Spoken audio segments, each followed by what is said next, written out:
Hello everybody, today we're taking a look at something I find absolutely fascinating, the connections between psychedelics and ancient Greece, specifically the Kaikon and the Eleusinian Mysteries. If you're not acquainted with this, which I'm sure some of you might actually be, because if you're into psychedelics and how they've affected human culture, say our development as a species, and also our ideas of eternity, the afterlife, spirituality, reincarnation, bada bing bada boom. So for those not in the know, the Eleusinian Mysteries were the annual rites performed by the ancient Greeks at the village of Eleusis, near Athens, in honour of Demeter and Persephone. These are the most famous of the secret religious sites of ancient Greece, and according to the myth told in the Homeric hymn to Demeter, the earth goddess, Demeter, went to Eleusis in search of her daughter Persephone, who'd been abducted by Hades, god of the underworld. The mysteries of Eleusis were celebrated annually in the month of Bodromion, September and October, so if you plan on celebrating yourself, you've missed out, lad. It included a ritual bath in the sea, 3 days of fasting, and the completion of a still mysterious central rite which involved the consumption of a brew called the Kaikon. These acts completed the initiation, and the initiate themselves was promised benefits of some kind in the afterlife, as well as various insights into reincarnation, death, and how to cope with these concepts and understand them deeper. The most intriguing part of these rituals, and the reason we're talking about them today, was the consumption of the Kaikon, and it was an ancient Greek drink of various descriptions. Some were made mainly of water, barley, and naturally occurring substances, whilst others were made of wine and grated cheese. And it's widely believed that the Kaikon usually refers to a psychoactive compounded brew, as in the case of the Eleusinian Mysteries. A Kaikon was used at the climax of these mysteries to break a sacred fast, but is also mentioned as a favourite drink of Greek peasants.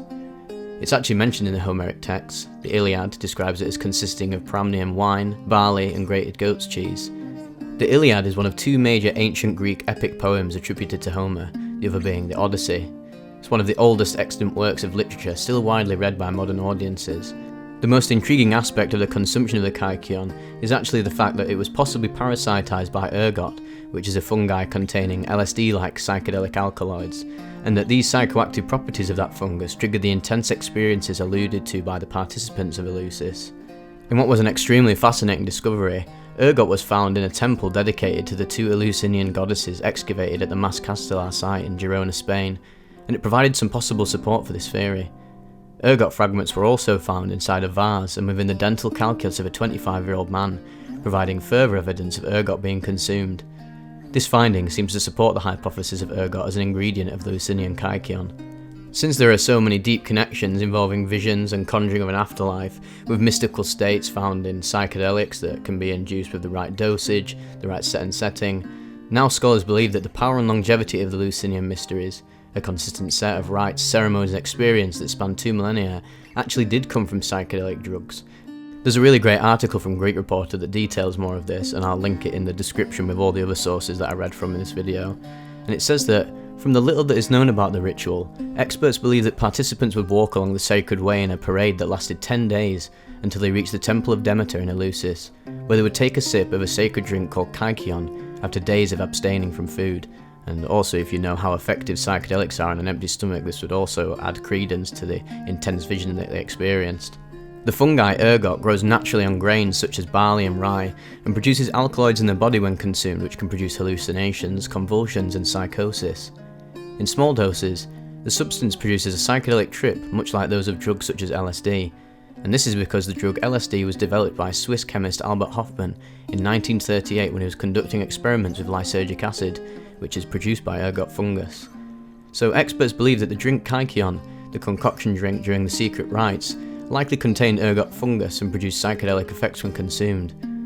Although the ingredients used to create Kaikon were shrouded in secrecy in antiquity, scholars have gleaned that the recipe likely contained water, rye or barley, and possibly Roman mint. In the Odyssey by Homer, the witch Circe is described as mixing honey with the sacred drink, which she then uses as a potion to turn Odysseus' crew into pigs. Scholars believe that the purpose of the Eleusinian Mysteries was for participants to reckon with death and human mortality, which weighed heavily on the Greek psyche at the time. The focus on the myth of Persephone and Demeter, which deals with life, death and the afterlife, ties into the festival's central theme of death. Researchers now believe that the use of this psychedelic in the Kaikon during these rituals may have helped participants reckon with death and their own mortality, as users of such drugs have reported in accordance with their own experiences. One of the best sources of information for the Eleusinian Mysteries and the Kaikon is the book The Immortality Key, The Secret History of the Religion with No Name. You may have seen the author, Brian Murarescu, on Joe Rogan, who went on a few years ago to talk about all this in detail, and I highly implore you to read this book because it's one of the best sources of information for all this. And the fact that the guy also abstains from taking psychedelics, because obviously a lot of scientists like to shun people who take psychedelics as being biased towards the experience. He comes from a non-biased angle to talk about just the history and the culture surrounding it, and try and just get to the bottom of what was really going on. Brian is stated in a KCRW.com interview as saying that Eleusis was like the Fight Club of the ancient world, the first rule of which was that you don't talk about Eleusis. And these mysteries all survived from about 1500 BC to 4th century AD. And many of the best and brightest Greeks and Romans, like Plato, Sophocles, Cicero, and Marcus Aurelius, all made this mysterious pilgrimage 13 miles northwest from Athens to Eleusis.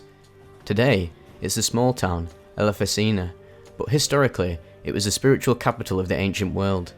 Initiates would arrive, drink a potion, have these visions of a goddess, and all claim to have immortality. From what little testimony survived, through veiled secrecy, there is belief that the mysterious concoction, possibly spiked with psychedelics, is what granted those believers immortal life. He then goes on to detail how perhaps this actually worked its way into early Christianity.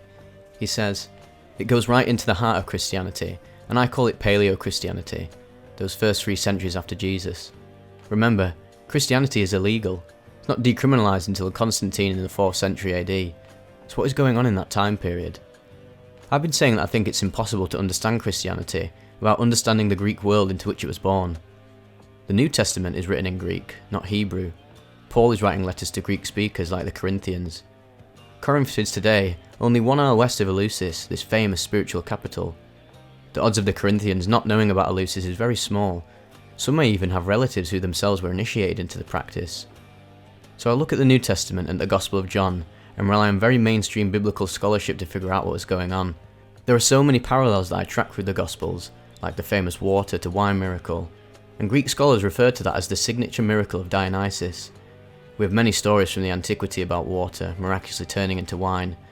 John is writing to Greek speakers who would have understood that the wine of Jesus was meant to be something extraordinary. I mean, this is nothing less than an immortality potion. This really gets you to rethink the reverence of wine within Greek society and its attribution to the god Dionysus. It really does tie into the mystical afterlife revelations, and it also explains why they would actually attribute wine to Dionysus, a god, something beyond the human realm, inhabiting the afterlife, something deeper than us.